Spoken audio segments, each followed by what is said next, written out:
from the traditional territory of the Algonquin and Anishinaabe people, and we acknowledge and respect them as the past, present, and future caretaker of this land.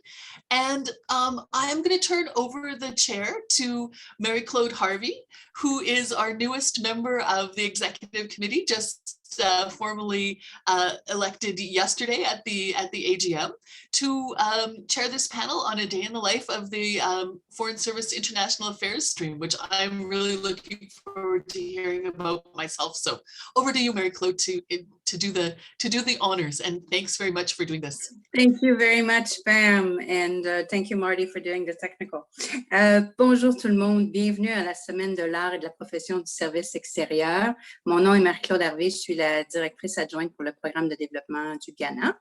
Je suis heureuse de vous accueillir aujourd'hui pour cette discussion informelle entre collègues qui s'appelle « Une journée dans la vie d'un agent de la filière de l'assistance internationale, A Day in the Life of an FSIA Officer ». As you've seen, the discussion will be recorded and will be posted on PAFSO's YouTube channel at a later date. Just be aware of that. Before we start, we've already acknowledged the unceded territory, so let's move on with that. But if you're working somewhere else on different territory, I invite you to take a moment to think about that. La session d'aujourd'hui adoptera un format bilingue. J'invite tous les intervenants à parler dans la langue de leur choix. Je vous invite aussi à écrire vos questions au fur et à mesure dans le clavardage. If you would like to leave your questions in the chat, we'll try and keep an eye open to see what they are and try to answer them as we go. And I would also like everyone to keep their microphones muted. Donc, Marty, maybe you want to go to the next slide, please. Quand on m'a offert d'organiser cette session, j'ai tout de suite pensé à cette image qu'on voit sur les médias sociaux. Vous allez la voir, ça vous dit sûrement quelque chose. Effectivement, il y a une part de vérité là-dedans. Il y a ce que les gens pensent qu'on fait et ce que nous, on fait dans la vraie vie. Donc, je pense que cette discussion-ci aujourd'hui peut être quelque chose d'intéressant pour discuter de ça. But before we start this informal discussion, let me just share a few bits of history with you. Pour ceux qui, plusieurs d'entre vous le savent sûrement, mais l'ACDI, l'Agence canadienne de développement international, a été créée par Lester B. Pearson lui-même en 1968. Mais il y a certains quand même programmes de développement qui ont vu le jour bien avant, dans les années 50. 45 ans plus tard, il y a eu ce qu'on connaît, là, dont monsieur professeur Essex va discuter cet après-midi, la fusion avec le ministère des Affaires étrangères et du Commerce international. Ça a été en 2013 et ça en a surpris plus d'un. Personne n'était vraiment au courant. So did the move to 125 Sussex. The coffee was much better at 200 du Portage. Who does not miss the food court there? But the move also opened up even more career opportunities for PM officers and eventually led to creating the International Assistance Pillar of the FS, Foreign Service. The first FSIA officers joined the PAFSO ranks in 2019, if I'm not mistaken. And I'm not too sure about the number, but we think there are approximately 150 of us. Où trouve-t-on les agents de la filière de l'assistance internationale?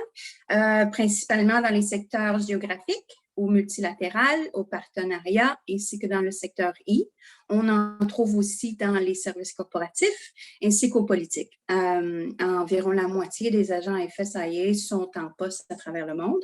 L'autre moitié travaille au siège. Donc, on va regarder l'agenda. Marty, if you want to go to the agenda. Today, I will be accompanied by various colleagues from HQ and from the field. As you will see, every one of them has a very rich career path, and all of their paths are very different. Our intention today is to talk about the life of an FSIA officer, first at HQ and then in the field. We'll then talk about cross-fertilization across the pillars. Warning, we tend to use a lot of jargons and acronyms, so do not hesitate to ask if you don't understand what they mean. Put that in the chat and we'll make sure to let you know. We can all get lost in the acronym soup everywhere and all the pillars. I would now like to ask my colleagues to join us for the first part of the discussion, which will focus on the life of an FSIA officer at HQ. HQ. You'll see the names of the speakers, les intervenants. J'aimerais souhaiter la bienvenue tout d'abord à Marie-Ève Castonguay, qui est la première secrétaire à New York à la mission permanente.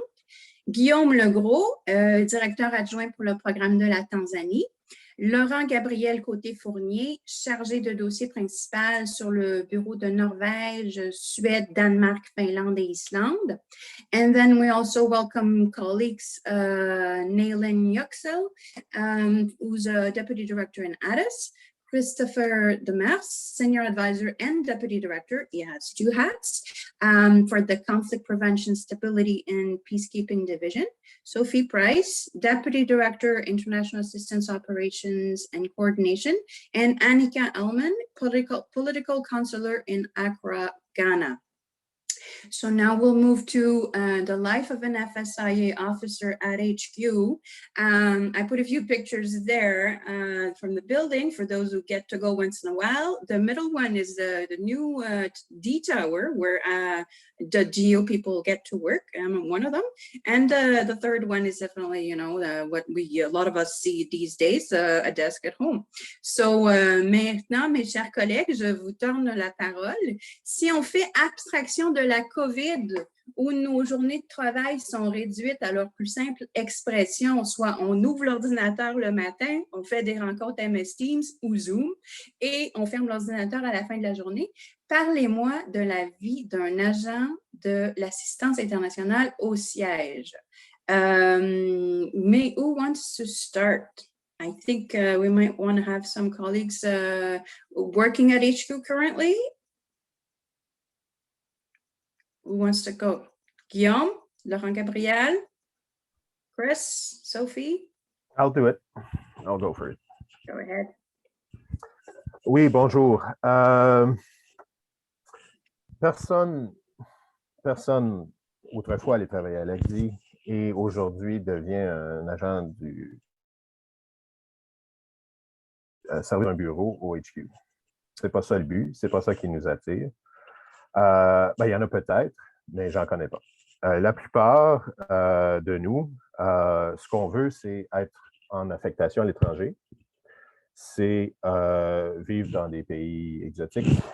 C'est se réaliser à travers une ouverture sur le monde, voyager, être présent près des partenaires que nous avons sur le terrain. Donc, c'est le travail fait au QG est perçu comme le travail ingrat. Le travail qu'on fait quand on n'est pas en position d'aller à l'étranger pour quelque raison que ce soit. Ça peut être pour des raisons personnelles, parce qu'on est allé, comme moi, on était parti en poste pendant 15 ans, puis à un moment donné, ils nous ont ramené de force, pratiquement. Ce qui se passe souvent, c'est que les gens, donc, ne voient pas les opportunités qui s'offrent au siège. Et donc, la vie, le travail de chaque jour au siège est un travail comme n'importe quel autre travail de bureau. Il y a des dossiers, il y a des choses des demandes corporatives et tout.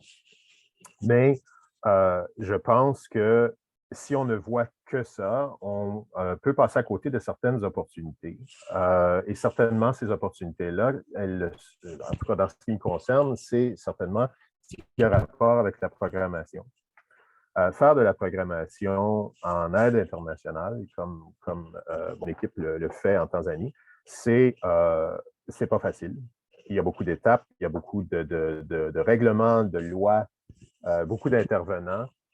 Et je pense que si on est capable de faire tout ça, si on est capable de réaliser des choses, de faire accepter des projets, on acquiert une expertise qui ensuite est très utile, que ce soit à l'étranger ou ici, ou même dans d'autres ministères.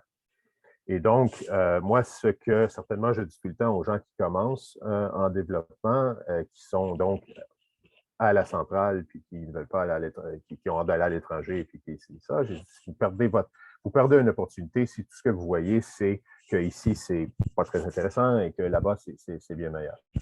Donc, je vais arrêter parce que je ne vais pas prendre tout le temps, mais ce que j'aimerais dire, c'est qu'il y a des opportunités qui viennent avec le travail que nous faisons ici. Et certainement en programmation, en développement, c'est vraiment des habiletés et des acquis qui sont utiles pour beaucoup, beaucoup de choses dans le reste de notre travail, de notre vie professionnelle. Voilà.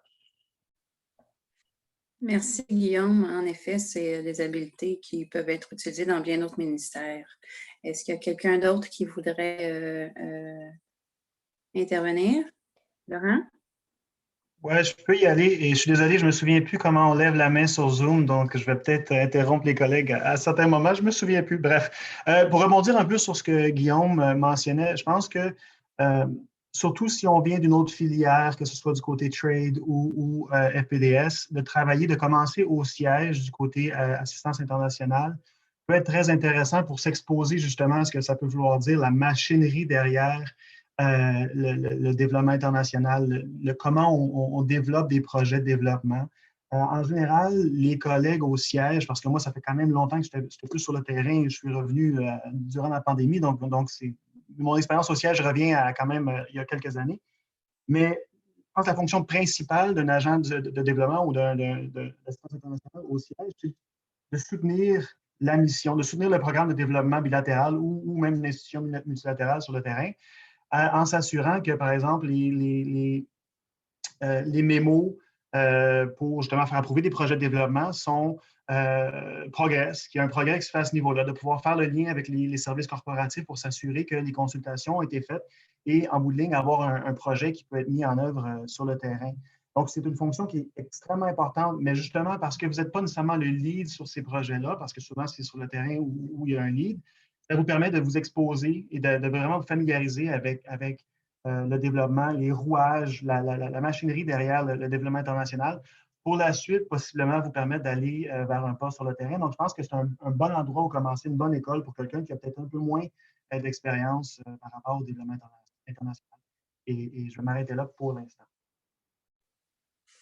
Merci, Laurent Gabriel. Who wants to go next? Oh, Marie-Ève, je vois ta main. Vas-y. Merci beaucoup, Marc-Claude.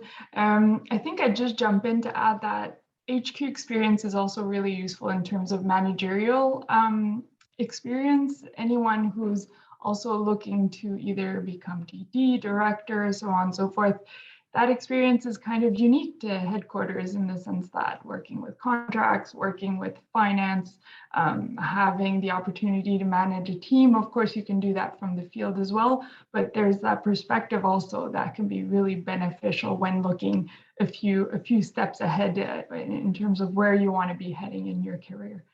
Simplement pour ajouter cette perspective-là rapidement. Merci. Very good point. Yes, it's good to know both sides of the equation. Chris, you want to add something? Sure.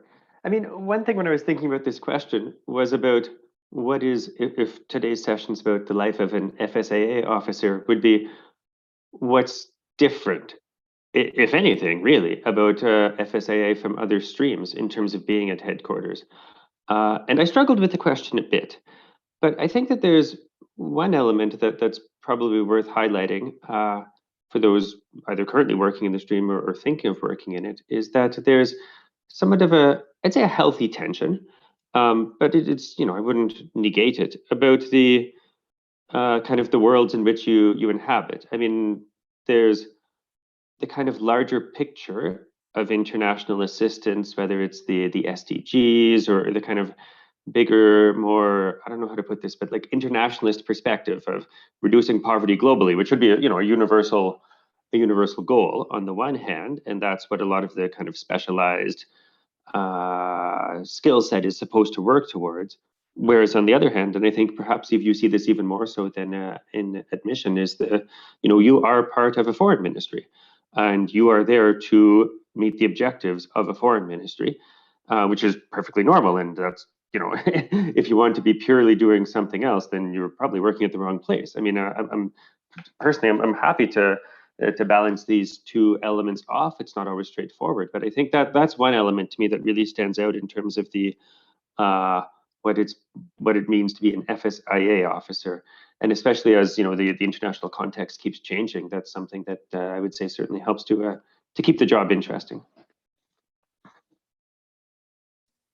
Thank you, Chris, and it's good that you're there, also bringing in the iBranch perspective of the FSIA pillar. Who wants to go next?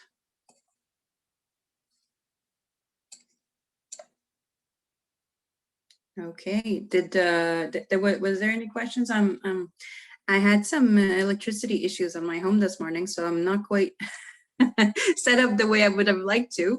But if there are any questions, please let me know, Marty. I don't see any now. Okay. So maybe we want to go and move on to the next portion of the discussion, which is the life of an FSIA in the field. We do have some pictures to show you, and there are some of them that are from my recent posting to Accra, where I got to manage a large agriculture project that included a lot of policy dialogue with the Ministry of Agriculture across the country. I also had the opportunity to lead the development partners in the agriculture sector. I'm sure my colleagues have had also have stories to share with us, and yeah, it's quite diversified, usually lots of anecdotes that can happen while you're abroad. So tell me, who wants to start? So how's the life of an FSIA officer abroad? From the field, we have Marie-Ève in New York, Naylan in Addis, and Addis, sorry, and Annika in Accra. Who wants to go? Naylan, you want to start? Yeah, I was wondering if you were going to volunteer one of us. Happy to get started. So as Mary-Claude said, my name is Naylan, and I'm currently doing my 4th year in Addis Ababa, Ethiopia, which is a hardship level 5. I came here for only 2 years and staying 4. So it kind of tells you where, you know, obviously we're quite liking our position here. And I'm trying to figure out what is the best things to tell you in terms of life at mission. And I think what I'll do, because everyone is so different and your experiences will be different, I think for me, what I'll talk about is a little bit of life in a mission and the importance of collaboration. And I think that for me has been the key. I was very lucky when we got here. I had an ambassador who started at the same time, and he said he really wanted to see us as, you know, part of a whole. And I think that's the difference of when you're at HQ and when you're at a mission. You tend to really collaborate much more closer with your FPDS colleagues. I'm on a PANAF program, so we have a PANAF development program, but we also have a development bilateral, we have a PANAF political, we have political bilateral, and I sit on something called CMM, which is the committee, Mission Management Committee, and in that you really see the life of a mission. And for me, when people ask me what is the best part about the job, it really is getting to know how a mission runs. And I guess to me, even though I'm on the dev side, I absolutely love being part of the different committees. And I would really encourage those that go out to post to you know, immerse yourself in the different committees that are at post. And I think one of the key things we were talking about before this with Mary-Claude, the joys of being at a level 5, and there are definitely pros and cons to it. I know we have people that are in New York, a very different life, but pros and cons to both, I would say. And the one thing that I always say to folks is that really research the mission you're interested to go to. And I would say plan ahead. I thought about Ethiopia before I applied to Ethiopia 3 years before. I knew I'd really wanted to go there. I started working on the program at HQ. I see Jan might be online. He was the guy that was here before me. And I really started to get to know the program. And I think that is definitely one way to ensure that you can get your first posting, is try to position yourself in the next assignment. So where do you want to go in the next HQ assignment, for example, that may then give you that, that leg up. It's not necessary. I'm not saying you need to be part of the branch or the program, but it does help in order to get the networks and understand what might be needed for that mission. There's lots of things that we can talk about, but what I'd rather do is see if you had specific questions on life at mission or on different trajectories. And the one thing I would say is networking is so important. Just because we're FSIA doesn't mean that we're not networking. It's really is setting up your networks for potentially your next posting abroad. And I think it's just having that long-term vision for your career, and perhaps finding those mentors along the way that can kind of provide that that guidance. It's amazing how many EXs there are out there that actually would love to be a mentor, and folks don't realize that. And so reaching out to a deputy director or reaching out to a colleague, it doesn't have to be it can be a colleague that can be a good mentor. I think that really does help, and it helps you to integrate at a mission as well. So I'll leave it at that. And if anyone has questions, happy to answer any questions. Thanks. Thank you, Nayland. Did you want to go, Annika or Mary? We do have a question in the chat, Oh, if you want to answer. Yes, I see the question. I would be interested in hearing more about you, how you identify, build relationships, engage with local stakeholders, such as Canadian development partners on the ground, international development partners, NGOs, local governments. So if somebody wants to step in for that. Annika, you want to go? Sure, and I think it ties in with what I was going to talk about anyway. I really, unlike Nayland, I did not know that I would be coming to Accra at all. I was totally shocked that that's the assignment I got, but so pleased to be here in a hardship 4 mission, and particularly this one. I'm clearly not as strategic as Nayland. But I really wanted to talk about the representational aspects of being in the international assistance stream abroad, because this is something that you simply don't have when you're at headquarters, and it's such an important part of your work in the stream overseas. And that specifically, I'm thinking about policy dialogue that Marie-Claude referred to when she spoke about her experience. And that is so tremendously important on the ground, not only to understand what like-mindeds are doing, understand the value added of Canada, be able to really coordinate and harmonize in a meaningful way. And to be quite frank with you, for me personally, it's been an opportunity to show Canada in all its diversity. So I very often show up to meetings as a Black Canadian woman, and people are like, so Canada, anybody, Canada? And I have to sort of put my hand up and say, that's me. So for me, the representational aspects, which in international assistance often comes through in policy dialogue, have been really important.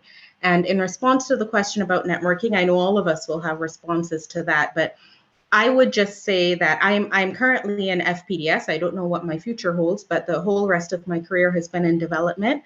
And I have certainly learned that you have to be fearless about networking.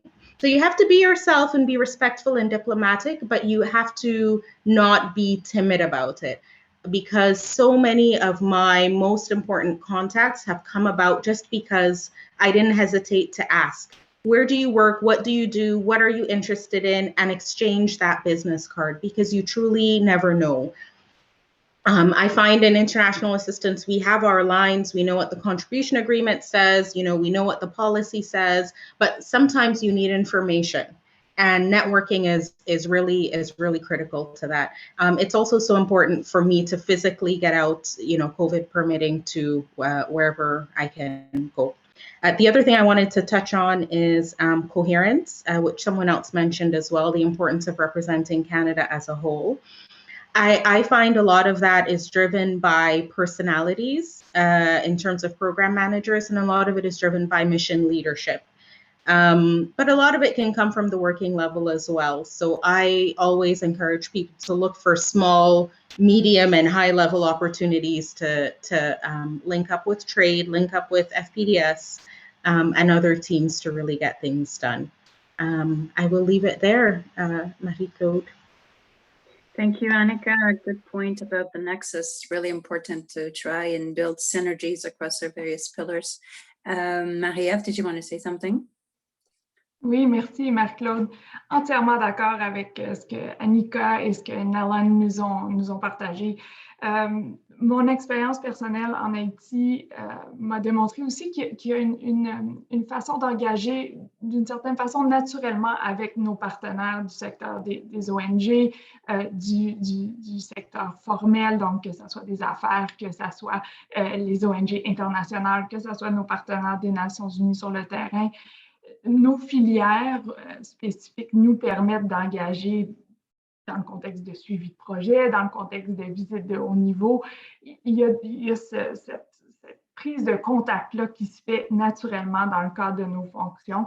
Mais je pense que comme Annika l'a très bien expliqué, on doit avoir ce souci-là de faire le réseautage. On doit y investir des efforts, on doit utiliser nos contacts, disons, plus naturels, entre guillemets, dans le cadre de la programmation pour élargir ce réseau-là. Puis, j'ai souvent trouvé que c'est des interlocuteurs peut-être un peu moins naturels qui peuvent justement nous fournir des perspectives, des informations, des points de vue, des idées, même en termes de développement, que ce soit même les organisations locales qui ont été certaines des relations professionnelles les plus intéressantes que j'ai eues là, du côté haïtien.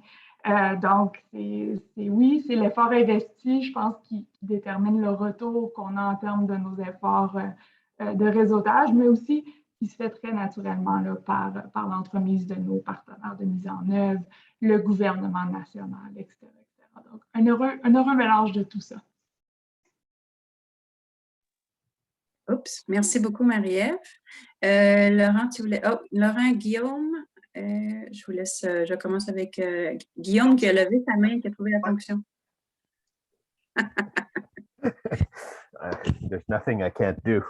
I just want to maybe step into this conversation about making networking and so on. I mean, the first thing I would say about that is that you're not going abroad to an office and not talk to anyone. I mean, this is part of, it has to be part of who you are. It has to be, I mean, you have to be interested in other people if you're going to, present yourself as the representative from Canada, right? So I mean, this stuff, it's like you can't coach it, right? I mean, you have to be open, you have to like to talk to people, you have to like to spend time with people. But I would also contrast work in a larger embassy and in a smaller embassy. I've done both. And in my case, in particular, I've always found that the work in a smaller embassy is, I was in one where we were 4 Canadians, is interesting because is more interesting because you end up doing so many things that are not necessarily related to your job description. And for some people, that's not very good. That's not what they signed up for. For me, it certainly kept things interesting. You also get, of course, in a smaller mission, less structure, less supervision, which is something that I kind of like, but it can also be, it can give you a sense of insecurity and like you don't have anyone to go to if you have an urgent problem that needs resolving. Larger embassies are the very often the exact opposite. Basically, you have structure, you have supervision, everything's organized, but then you know exactly where you stand, what your job is, and it's much closer, I would say, to an HQ experience in that sense than if you're on your own. So that also plays with this idea of how you network and so on. If you're in a smaller embassy, if you're the one sort of development officer for the whole country, you better make friends, and you better make friends quickly, because you can't do it all on your own. Larger embassies, you know, maybe the pressure is not so hard. Maybe you can just stick to doing the work that you've been assigned. So, comment. Merci Guillaume. Laurent Gabriel, c'est ton tour. On va aller à Sophie après, elle a partagé ses points dans le chat. Mais if you're using a computer version, you click on reaction and you'll see raise hand. I'm not so sure about the phone, but yeah, go ahead, Laurent. So yeah, I'm going to try to address a few things in a very short amount of time, if that's possible. I'd like to start just by saying, you know, when you're on abroad as a FS Foreign Service officer on the dev side, you get to do a lot of very cool stuff. You get to meet a lot of very interesting people. You also have a lot of very humbling experiences. It can be from going to a jail tour, you're actually visiting jails in Mali, for instance, or meeting with community leaders, women with small businesses, a lot of very driven people. It's super interesting to get to have this opportunity to meet these people. Because at the end of the day, they're the ones that you're trying to help, and they're the ones that are going to tell you, you know, if you're doing a good job at it or not. And that's important. You should always make sure that you listen to the local communities. And going back to the question on networking, coordination, and so on, I think one important aspect of most dev folks in the field is that you'll get to spend a lot of times coordinating with other donors, and you get to develop really good relationships with these folks, because often you have the same goals. You're trying to divide labor, you're trying to achieve something in collaboration with the government or the local communities. And that's an important part of your job. And going back to Annika's point with regards to representation, I think, and going back to the earlier discussion with what it means to be an FSIA officer, or I'm sorry, I have a hard time with FSIA. But anyways, a dev officer in HQ, you need to also ask for missions. It's important to be able to go on mission when you're working from HQ, because that gets you a little bit of experience and exposure to what it means to be in the field. Dialogue, sometimes heated dialogues with ministers that are also very driven because they have objectives and they want to go somewhere for their country. So that's also a super interesting experience. And I think I'll conclude on that for now. One thing that has changed on the development side in the last, I would say, 15, 20 years is there's no longer this vision that, you know, there are beneficiaries in the field and we're coming in as donors. Really, the idea is we're in partnership. So that's why it's so important that you do listen to the local communities. You do listen to the minister who's telling you that report on results, I won't be able to deliver it on time, and to figure out ways of working together and figure out kind of a compromise that works for both parties. So I'll stop here. I might get too excited if I keep going. Merci beaucoup, Laurent Gabriel. Sophie, I know you shared your points in the chat, but go ahead if you want to intervene now. Sure, maybe I won't repeat what I put in the chat, but I think I just wanted to say that, in fact, there are so many interesting opportunities in the field. And I sort of wanted to underscore point number 2 that I think was raised by others, that in fact, if you're headed to a country that is quote unquote less of a priority for Canada, and maybe doesn't have the biggest program, in fact, this will create a lot of space for really interesting work, largely because the idea that we're small, that our missions aren't very big, means you can kind of not do what you want in the negative sense, but you can, there aren't, I'm going to compare and contrast. So I was in Accra and then I went to Abuja. Accra was a very large dev program. There were fairly defined spaces. I was an analyst there. It was a bit more narrow. And then I went to Abuja, where there were like 3 CBS dev officers. And there was humanitarian, and there was development, and there were peace operations, and there were like pretty much everything, and there were not enough people to do things. So more or less, you could kind of be like, I think I'd like to focus on these 3 things. And the answer was, sure, that sounds great. Have fun, you know? And I think that's really something kind of wonderful as an opportunity to not necessarily think like, oh, well, it's not a priority or it's not that important. Like the work is sometimes the most interesting. where we're not quote unquote important. And then in that vein, even where we don't have a focus of importance, like I did definitely find that, I'm going to say this out loud, like Switzerland or Spain would be like, hooray, I'm going to have an event. I spent $1 million. Look at me. I'm so wonderful. And I'm going to take all the space at the table with the government. And then we would be all like demure and polite and, not wanting to like really be flashy because that's kind of rude. And meanwhile, we wouldn't get space at the table. It's like, but even in our non quote unquote focused countries or whatever, we're often still spending 30, 40, 50, 60 million dollars across the department. And in fact, just to kind of encourage people to take the space. And finally, this might be unpopular opinion. I'm going to say it anyway. If you all haven't met me, you'll soon learn I'm pretty blunt. I think it's really important to be honest with yourself about what you're comfortable with.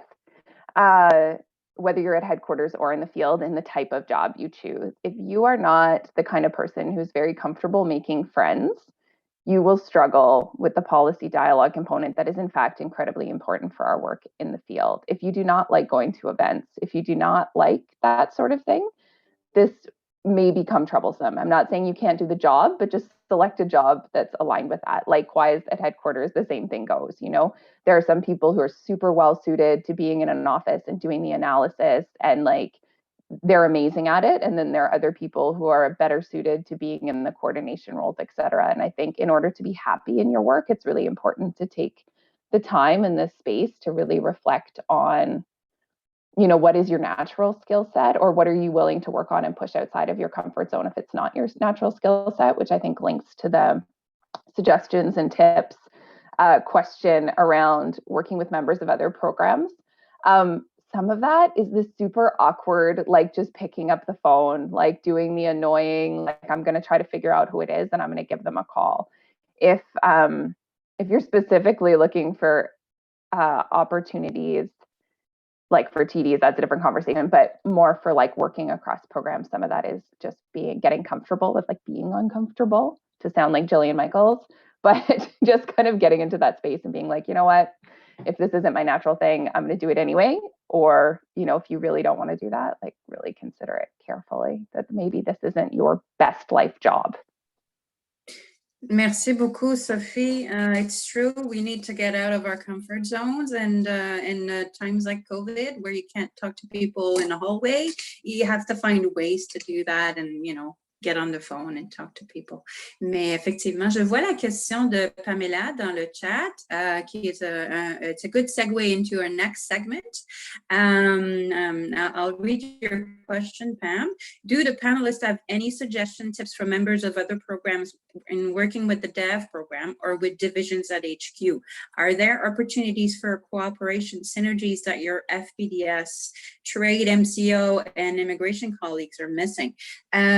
Donc, c'était justement le sujet qu'on voulait aborder par la suite. Donc, la fertilisation croisée entre les filières. Mes collègues l'ont mentionné, il y en a certains qui travaillent présentement dans d'autres filières. Laurent Gabriel et Annika sont au sein de la filière politique. Il y a quelqu'un qui m'a contacté un peu plus tôt avant la session. Elle est du côté trade à Rome. J'ai moi-même été agent politique au siège pendant quelques années. Donc, I think we can start with Pam's question, but just in general, what has been your experience of cross-fertilization, and how does it benefit the department? And then the other question I would ask is, what would you say to someone who might be interested in working under different pillars? So, Chris, you go ahead.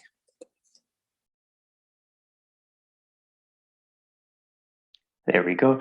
Sorry about that. I was actually, I will definitely answer the coherence question first, and then I had just a couple quick points from the other one, because indeed, Sophie and I work together a lot on the triple nexus. That's kind of peace, ops, humanitarian dev, but the same principles hold for working across the pillars. And I would make a plug. There's a really good triple nexus wiki about like, what do these things actually mean? Like working in dev, working in peace ops, when's the right time to talk to people? So there are some useful materials there in terms of what to do. But I think Sophie's points absolutely hold true. please talk to people. It makes the work better. It makes everyone's work better. If you like take the blinders off, I mean, I think there's perhaps a tendency for everyone to think that, you know, which is normal, where I work is very special, and therefore I don't really necessarily need to get everyone's perspective. But definitely, please, you need to get everyone's perspective. It makes the IA work better. It makes the FPDS work better. It makes the trade work better, and so on and so forth. Or working with immigration as well. I mean, my previous job, I worked daily with IRCC. It was wonderful. I just wanted to add a couple other quick points, though, on the field element. I think that and in terms of, maybe this is my iBranch perspective, but I think that for the networking, of course, that's critical. But you have to also, I'd say, two things to keep in mind. Avoid the like-minded bubble. My former director used to say, you need to talk to the people who don't want to talk to us. Because otherwise, if you just speak to UN counterparts, major NGOs, the parts of the government that are the most donor-friendly, you're not getting the full perspective, and therefore you won't get the knowledge you need to know to make your programs work properly. So you need to talk to the people who aren't a fan of what you're doing. That's really, really important, I would say. And then otherwise, you know, maybe just a point of humility is it is fun to have a big budget, but don't confuse the role and yourself. People are fans of you, no doubt because you're an awesome person, but also because you carry a big dollar sign around with you. And when you have a different job, they might be slightly less interested in returning your calls right away. So just, you know, keep that in mind. And then finally, in terms of the as one of the previous speakers was saying, in terms of how things have evolved, and one thing I always try to keep in mind, and for first principles, is like, is what we're proposing to do in this country, if it was the situation, if we had this problem in Canada, would what we were doing make sense? I think it's always good to try and keep that perspective in mind for whatever the project is, for whatever the program. Like, are we too far down the rabbit hole of, you know, I don't know, training trainers of something, and then so far it's like, would this, if you squint at the project, would this work in Canada? So those are just a couple points, but definitely cross-fertilization is excellent. Don't be afraid of it. I think we need more IA people working in other branches and other streams, and vice versa. We need more people coming in and working in IA as well. So happy to leave it there. Thank you, Nayland. Yeah, I wanted to answer the question about other programs. If I understood the question, it's, you know, how can, if you're in a different stream, how you can get into working on a dev program, if I understood that correctly. And the other cross-fertilization for dev folks wanting to work in other streams.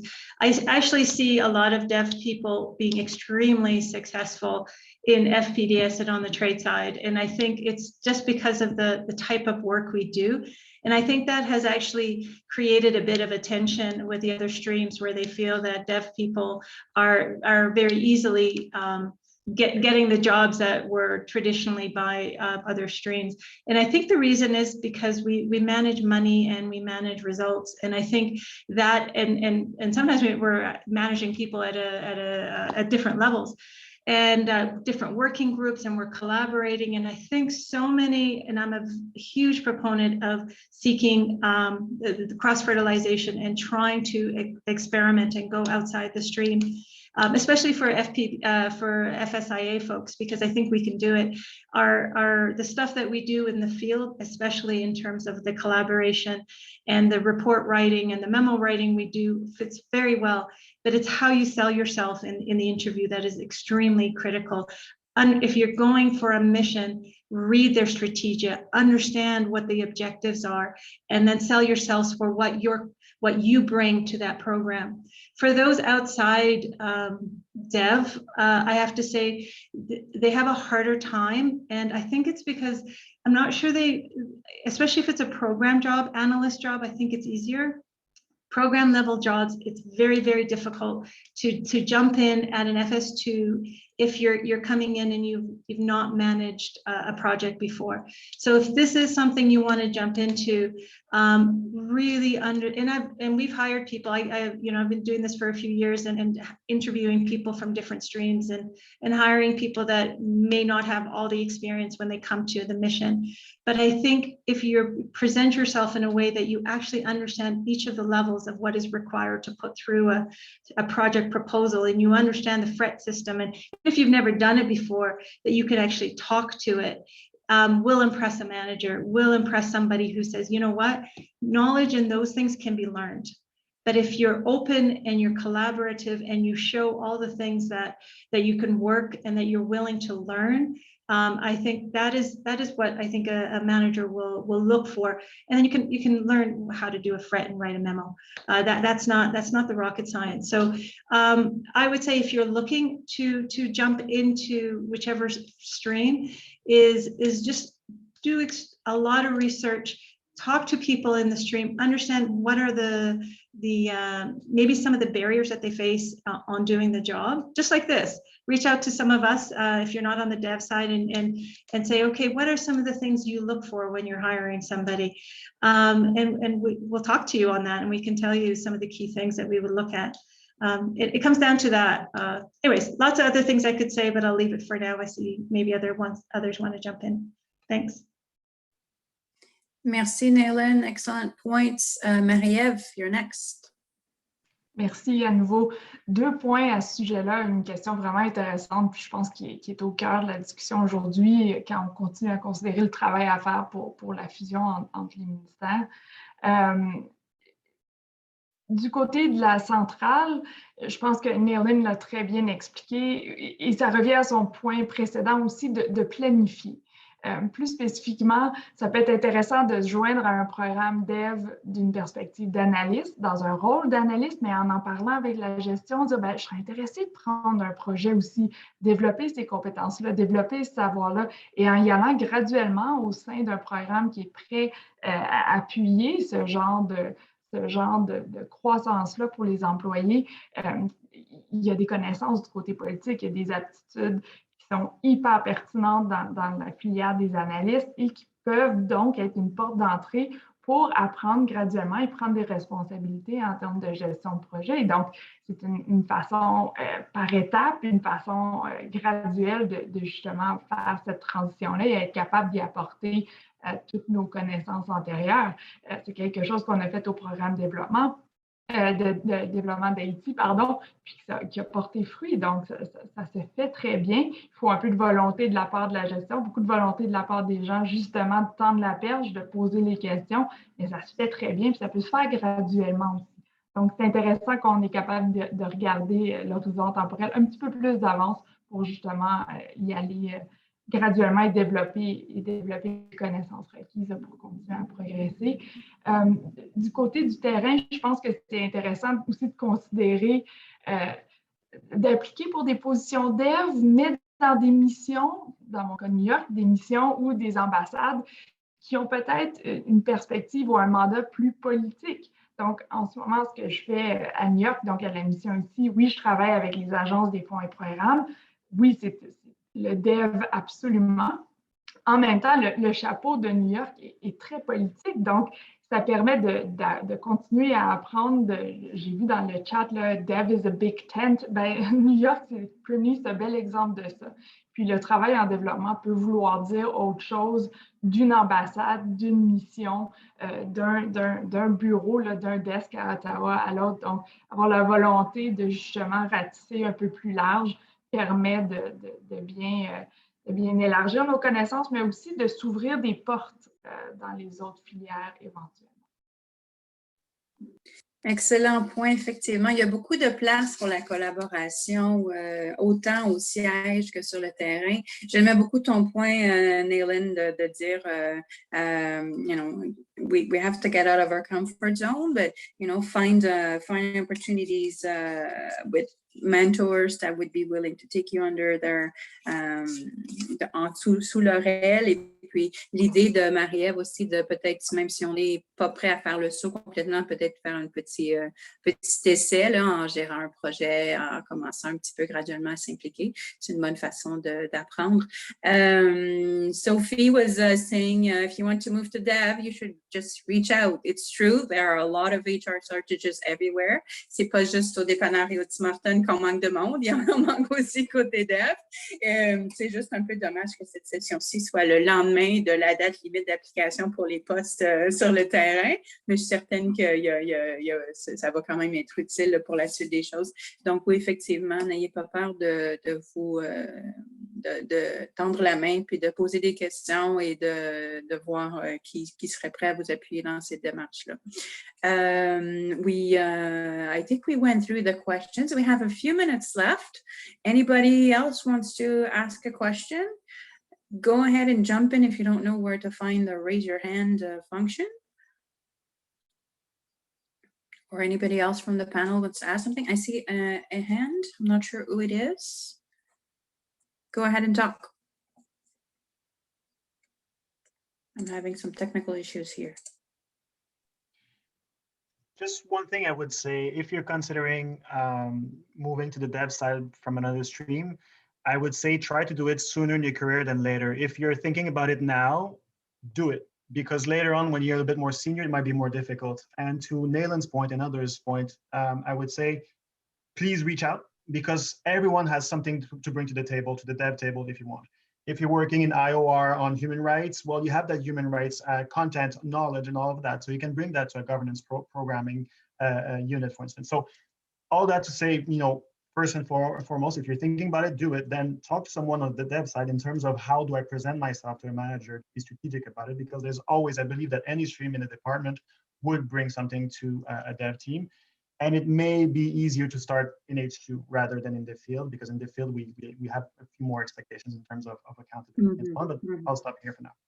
Yeah, definitely easier done at the FS2 level than an FS3. Even like myself, I was looking at, can I be an MTO now that I'm an FS3? Might be a big step, but yes, it's really interesting. Go ahead, Guillaume.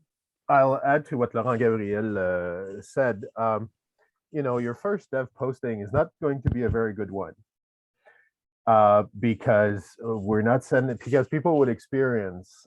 My first post was Dushanbe, Tajikistan. Okay, so this is what you're looking at here, or you're looking at an extremely large dev program where you won't have as much. Experience of doing different things. You'll get your file and the larger embassy thing I was talking about earlier. So if you're 24 years old, going to Tajikistan is great. It's a wonderful adventure. If you're 49 years old and you have 2 kids and a mortgage and this and that, and you're going to Tajikistan, not so great. You know, it's like, oh, this is not my thing so much anymore.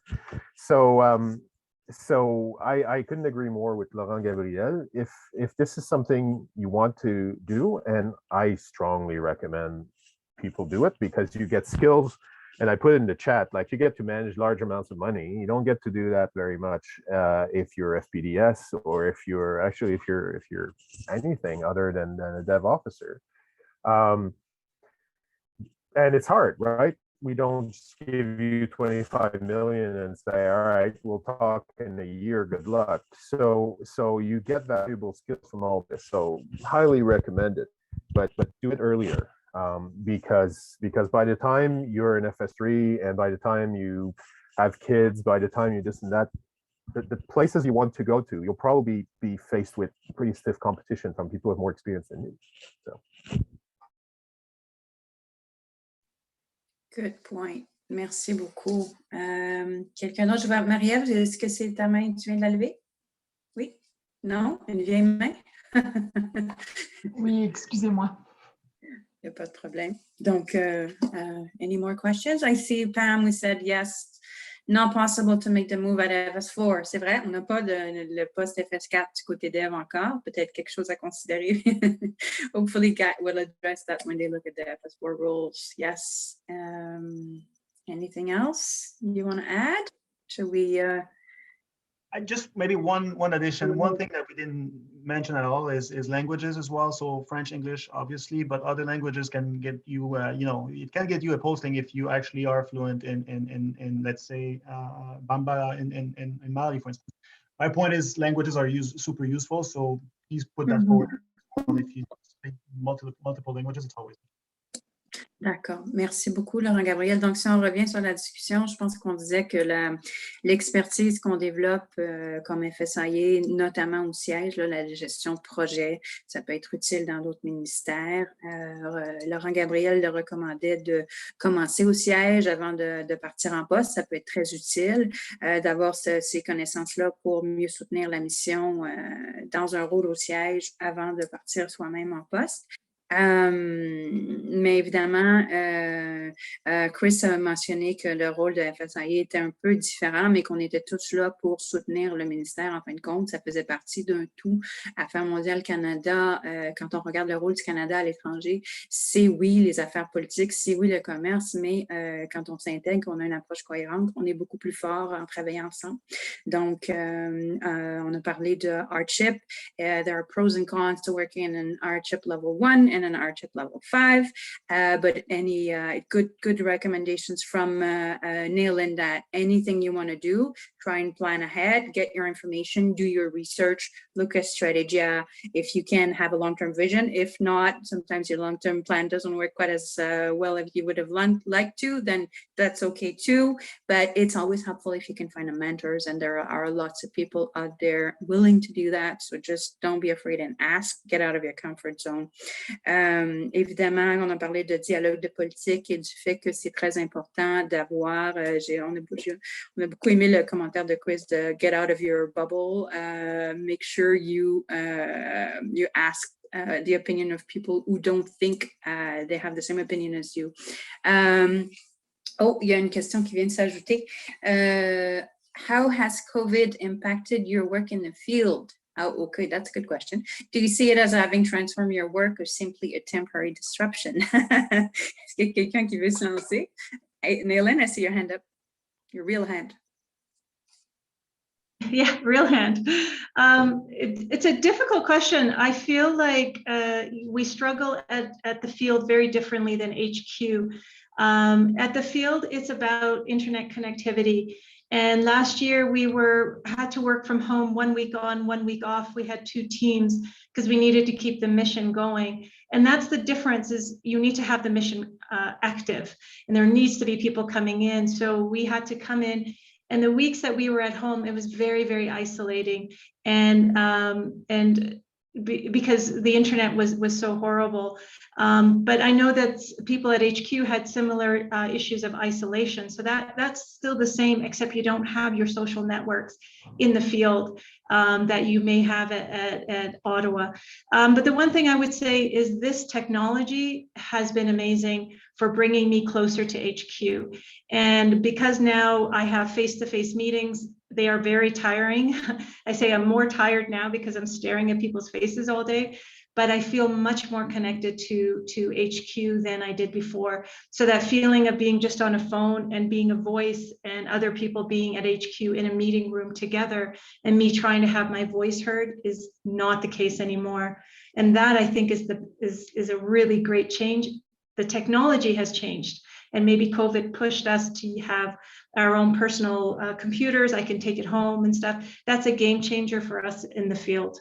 So pluses and minuses, I guess, different context in the field than at HQ. Hope that helps. Yes, definitely help to bridge the gap and bring you a bit closer to us. It's good to see you on the screen. And Pam was asking a last question, is if all of you could change something about the way GAC at HQ and HOR missions is run to make your work easier, what would it be? You can put it in the chat if we don't have time to go around, because it's 10 o'clock now, but you go, or someone wants to talk. Okay. I think that's a separate meeting, though, seriously. Yeah. All right, then we can maybe have another discussion some other time. J'aimerais remercier beaucoup mes collègues qui ont partagé leur opinion avec nous aujourd'hui. Et puis, c'était un plaisir de parler avec vous tous. Annika, did you want to add something? I see you on the screen now. No. Sorry, innocent hand up. Thank you for joining us. And je vous invite tout le monde à participer aux autres événements de la semaine de l'art de la profession du service extérieur. Donc, merci beaucoup, Nayland, Guillaume, Laurent Gabriel, Annika, Sophie, Chris, Marie-Ève. It's been a pleasure. Thank you so much. Thank you, everyone. Thank you, Matthew. Thanks, everyone.